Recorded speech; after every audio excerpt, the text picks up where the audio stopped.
안녕하십니까. 이주천TV입니다. 반갑습니다. 오늘은 2020년 11월 7일 토요일입니다. 이번 주에 또 한차례 시끄럽습니다.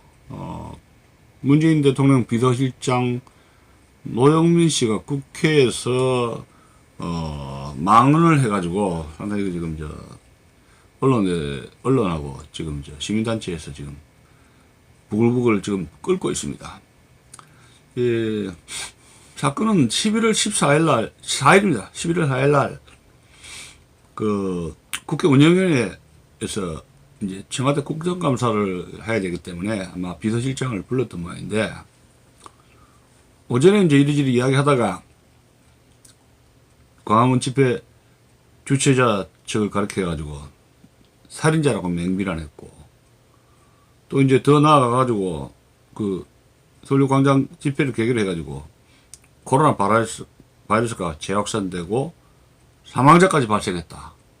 이제 그런 말까지 했고, 또 허가되지 않은 이런 집회 때문에 경제 성장률도 0.5% 하락 요인으로 작용했다고 보고 있다. 이 집회 때문에 경제 성장률도 하락했다는 것이죠. 경제도 문제가 생겼다. 그 다음에 이제 확진자가 600명 이상 나오고 광화문 집회로 7명 이상이 이제 집회로 확진자가 늘은 과정에서 7명이나 사망했다. 어떻게 이걸 옹호할 수 있냐 하면서 이제 야당 측 의원하고 입실이 돼가지고 정회가 되고 오후에 다시 좀 지나쳤다 이런 식으로 이제 은근슬쩍 넘어가 막 그런 흔들림이 있었다고 그래요. 근데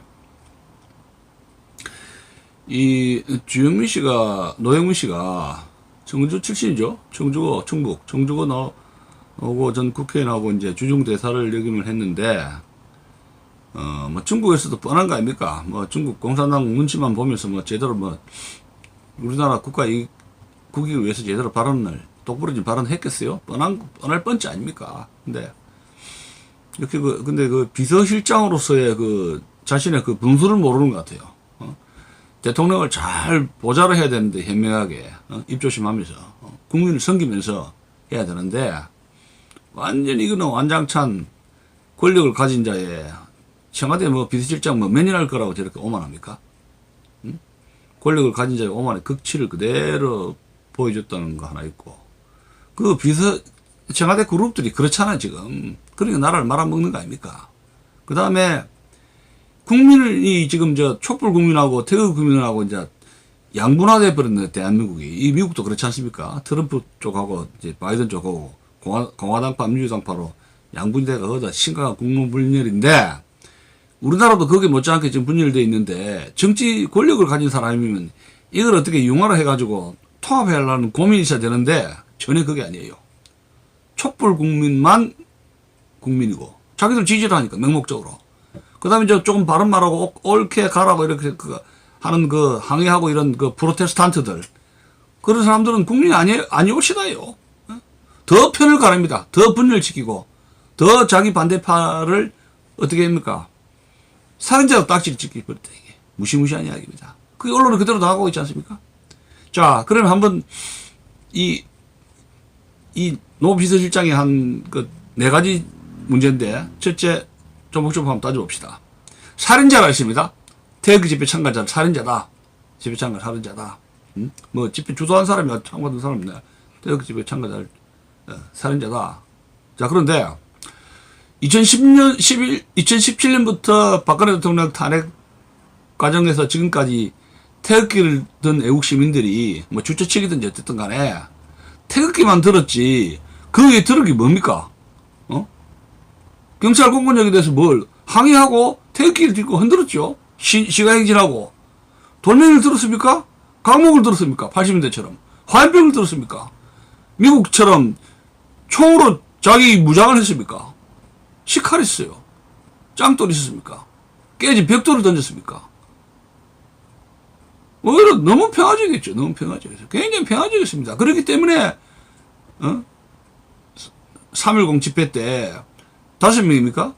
그래서 깔려서 숨진 사람 질식사를 했는데 그 진상도 지금 아직도 제대로 밝히지도 못하고 있고 보상도 제대로 못 밝히고 있는 것이 2017년입니까? 3.10 집회 시의 그 비극적인 것, 이거 씌우면 끝난 게 아닙니다.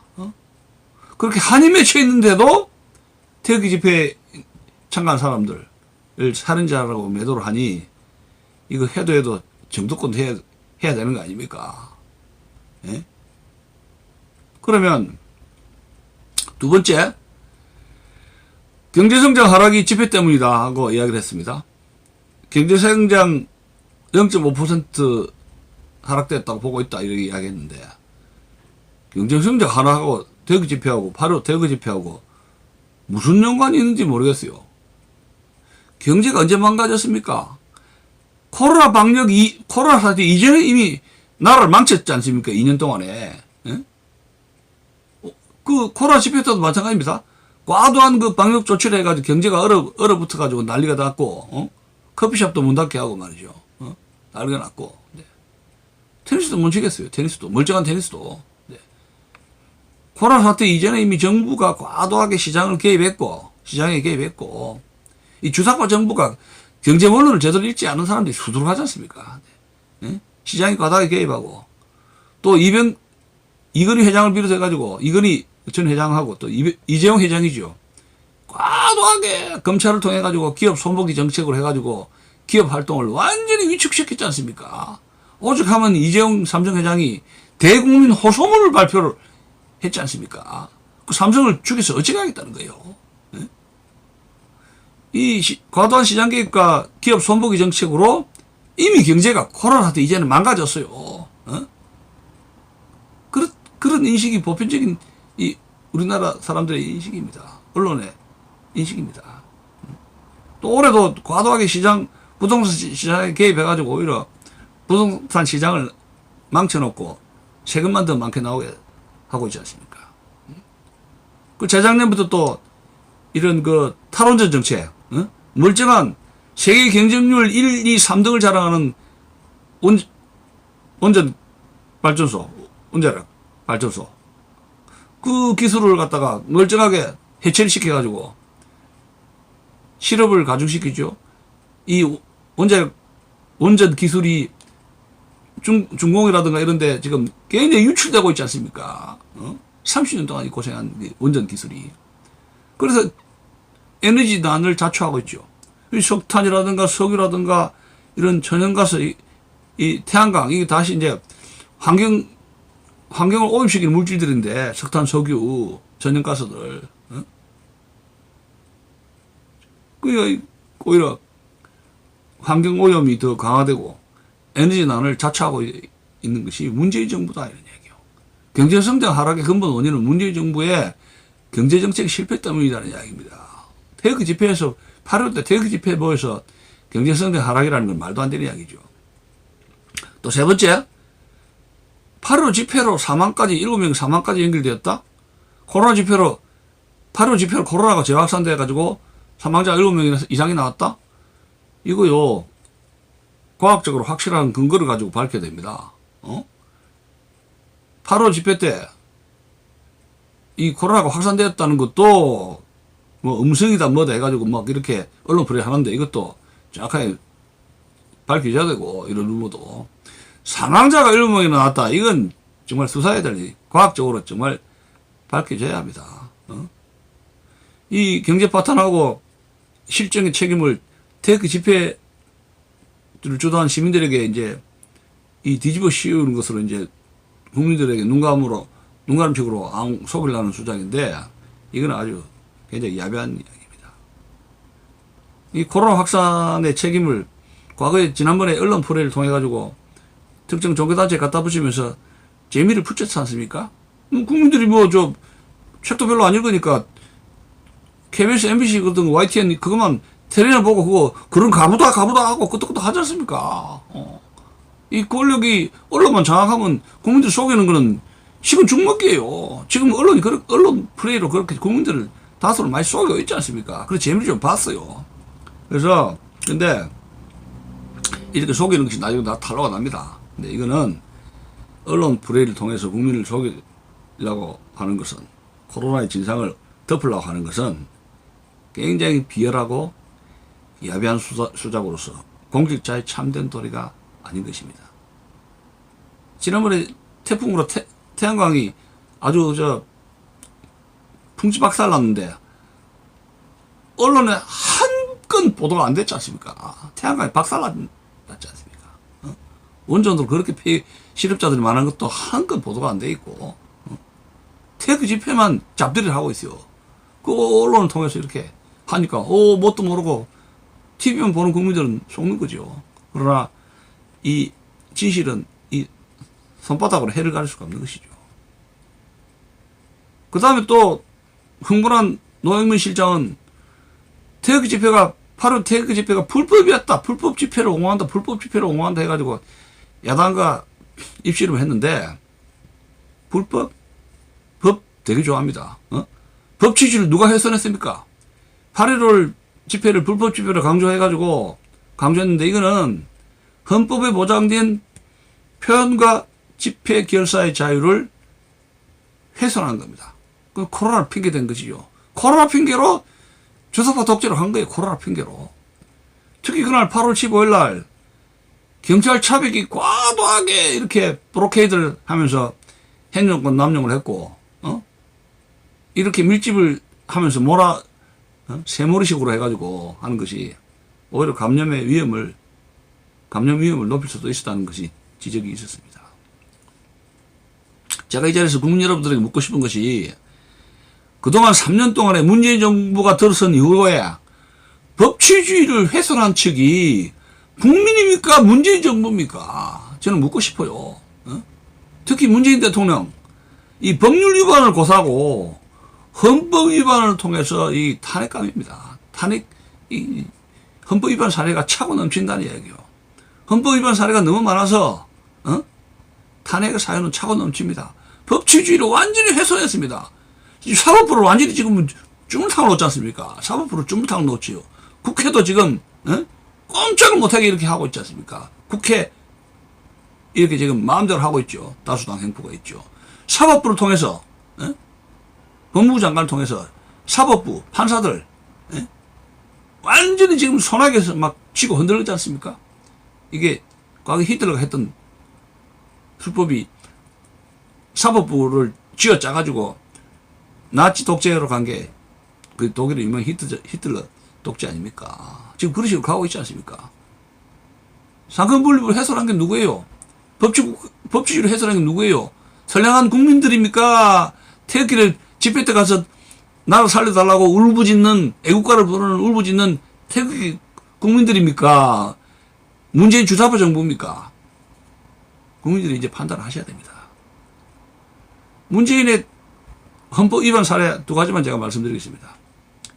2018년 4월 27일이죠. 판문점 월경을 해가지고 김정은에게 북한의 주사파 독재자 김정은에게 USB를 넘겼지 않습니까? 국무회의를 거치거나 그 내용을 다 상의를 했습니까? 그 USB를 넘긴다는 거 그거는 이거는 각국의 원수들이 그런 거를 넘기질 않아요. 모든 자료라든가 이런 데이터를 갖다가 비서를 통해서 일단 국회라든가 국무회의에서 다 공개를 해가지고 이런 거 저런 거 이래 하지 페이퍼 이런 거는 함부로 넘기는 게 아니에요. 그리고 갔을 때는 경호원들이나 통역관이라든가 속기사들 반드시 대동해가지고 무슨 말을 하는지 서로 무엇을 주고받는지도 서로 경호원하고 속기사들 옆에 대동을 해오가야 되는데 어떻게 갔습니까? 혼자 가서 김정은한테 와가 석덕석덕 해가 무슨 말 했는지도 아무도 모르는 지금 그런 걸 벌리고 있지 않습니까? 그게 대한민국 대통령에서 할 일입니까? 그 다음에 또 9월 달에 2018년 9월 19일 날 남북 군사 합의서를 채택했지 않습니까? 그거 갔을 때 돌아와가지고 국무회의 토의라든가 국회 동의도 거치지 않은 채 행정명령으로 9.19 남북 군사 합의서를 시행을 했지 않습니까? 그 9.19 남북 합의서가 뭐예요? 전방에 그 대북 방어막을 완전히 허물어뜨리는 것이었습니다. 네? 자, 봅시다. 탱크막 철거했죠. 지뢰밭 철거했죠. 전방에 북한군 침공해올 수 있는 감시초소 제거했죠. 군단 해체했죠. 또 NLL 서해안에서 남한의 이 해군들이 전방에서 훈련 포기각서까지 서로 사인을 했지 않습니까? 그럼 이것이 북한으로 하여금 살하고 기름만 있으면 내려오라는 거예요. 웰컴. 예? 지금 그렇게 만들어놨습니다. 국회 동의도 없이 안전보장은 국회가 동의를 하게 돼 있었는데 그래서 신원식 중장 같은 경우에 펄펄 뛰었지 않습니까? 이런 남북군사합의서 위원이라고. 이 위원이에요. 기가 막힌 이야기입니다. 더 이야기하려면 열려서 못하겠는데. 자, 그 다음에 그래서 근본적인 그 방역의 문제, 코로나 때문에 방역으로 코로나가 처음에 코로나가 왜 발생했고 초기의 방역의 책임자가 누굽니까? 문재인 정부 아닙니까? 초기 방역에 문재인 정부가 실패했지 않습니까? 자, 보세요. 지난 2월부터 한 달 동안에 최대비 회장으로 있었던 그 의사협회가 5차례 시장회견을 통해서 중국인들 출입 금지를 강력하게 정부에 공고했습니다. 근데 일체 무시당했습니다. 왜? 문재인 정부는 시진핑의 4월 방한에 골몰을 해가지고 시진핑 눈치를 보면서 그 결과가 어떻게 됐습니까? 2달 동안에 10만 명이 넘는 중국인 유학생 관광객들이 대한민국 남한을 해적고 다녔지 않습니까? 그 결과가 어쨌습니까? 전국에 코로나가 전염된 건 당연하지요. 누가 했습니까? 중국인들이 와가지고 방역을 조치를 안 하니까 대문을 딱 활짝 열어버리니까 모기들이 확 들어간 거 아닙니까? 근데 창문을 닫아라? 대문을 열어놨는데 창문을 닫아라 그럽니다. 창문을 왜 안 닫는데 그래요? 대문도 안 닫고. 그래서 어떻게 됩니까? 475명의 생명이 앗아간 것이 8월 태극기 집회자들 책임입니까? 문재인 정부 책임입니까? 그러면 문재인 정부는 살인정권이 아닙니까? 살인정권으로 이름이 불러줘야죠. 어떻게 생각하십니까? 국민 여러분들은. 이번에 노영민 비서실장의 발언을 보면은 이 현 주사파 정권이 국민들에 대한 아주 삐뚤어진 인식을 가지고 있다는 것을 재확인한 비극적인 사건입니다. 이 망언이. 촛불만 국민이고 8.15 집회에 참가한 태극기 국민들은 국민이 아니라는 얘기예요. 태극 국민들이 세금 착실히 내고 있는데도. 태극 국민은 국민이 아니에요. 그들 눈에 볼 때는. 자, 보세요. 예를 들어서 이거는 문재인이가 생각하는 국민에 대한 인식이 투영된 게 아닌가, 저는 그런 생각을 하게 됩니다. 왜? 2020년도 검인정 교과서를 보면은 천편일률적이에요. 뭐 검인정이란 뭐 다양성을 뭐 한 게 아니고 다양성을 뭐 존중하는 뭐냐 아니라 천편일률적으로 김정은하고 판문점에 간 거 사진 찍은 거 대문짝만 나와 있고, 그 다음에 촛불 들어가지고 박근혜 대통령 으쌰으쌰 탄핵한 거 대문짝만하게 실려 있어요. 박근혜 대통령 끌어내라 하니까 촛불이 대문짝막에 실려가지고, 그게 뭘 이야기합니까? 촛불 혁명을 찬양하는 거죠. 그리고 문재인 시정연설에서 촛불 혁명 운운하면서 찬양을 했지 않습니까? 이게 참 비극입니다. 촛불을 든 국민만 대한민국 국민이라고 인식하는 문재인 주사파 정부의 그 대통령 밑에 있는 비서실장 똑같이 문재인과 그런 삐뚤어진 국민의 인식을 공유하고 있다. 이렇게 볼 수가 있는 것입니다. 참, 이 올바른 대국민 인식이 참 필요한데 언제 정신을 차릴지 모르겠어요.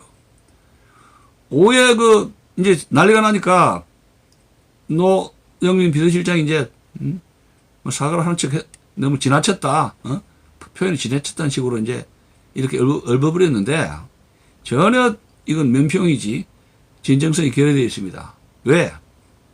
자신이 무엇을 잘못했는지, 태극기 애국시민이 무슨 생각에서 오죽하면은 그 주의 주장하는 것이 오죽하면은 이 태극기를 흔들고 나라를 구하겠다고 그렇게 나왔겠느냐에 대한 수용 자세가 안 돼 있다는 얘기예요. 수용 자세가 안 돼 있다. 무조건 자기 당신들에게 반대하니까 기분 나쁘다 해가지고 아예 두 귀를 꽉 막고 눈도 감고 있고 있다. 대구 국민들이 주의 주장하는 것에 대해서. 그런 정치를 제대로 할 리가 없지요. 비서실장이라는 자리가 근데 정책이 표현될 때, 정책에 대해서 이렇게 공고가 나왔을 때 국민들이 찬성하는 국민, 반대하는 국민들의 모든 주의 주장 수합을 해가지고 대통령에게 겸손하게 이렇게 반대하는 국민들이 이렇게 정책에 대해서 반대를 합니다. 해서 보고서를 내가 토의를 하도록 길을 열어줘야 될 거 아닙니까? 이것이 비서실장의 역할 아닙니까? 어디 태극기 집회 참가자들에게 살인자라고 뒤집어 씌웁니까? 코로나 핑계를 대고 사람을 역적으로 만드는 겁니까? 그 언론 힘을 믿는 것이죠. 언론은 내 편이다. 이거예요. 완장차고. 사법부도 내 편이고 언론은 내 편이다 하는 그런 과신데 얼마나 이 완장찬 위세가 갈지 한번 두고 봅시다. 이 국민들을 두려워하잖아요. 각종 악법이 국회에서 발의가 되면서 이 더불어민주당의 완장찬 행포가 도를 넘었습니다. 공수처법을 발의한 거 해서 통과시키는 그것부터 시작해서 이제는 뭐 역사 왜곡 처벌법을 해가지고 뭐예요? 징역이 무슨 몇 년 더 무슨 3년 징역입니까? 해서 무슨 5천만 원, 7천만 원 해가지고 그렇게 막 벌금을 때리겠다 해가지고 표현의 자유를 완전히 지금 막을 입법들이 지금 발의가 되고 있는 상태 아닙니까? 꼭 다물고 있어라. 이게 무슨 공산주의 국가입니까? 무슨 국가예요 이게? 역사 해석이 다양한데 입 다물고 있어라. 셧다운 시켜서 입을 완전히 봉쇄를 하려고 합니다. 공산당이 지배하는 북한도 아니고 말입니다. 아닌데 어처구니 없는 거죠. 어쨌든 간에 문재인 대통령은 더 이상 애국 국민들에게 이런 정치적 상처를 더 기름을 붓지 말고 노영민 비서실장을 즉각 해임 처리해가지고 그나마 분노한 국민들의 상처를 잠재워 줄 것을 간곡히 강력하게 당부하는 것입니다. 이야기는 오늘 이 노영민 비서실장 망언의 이야기는 이 정도로 마치겠습니다. 감사합니다.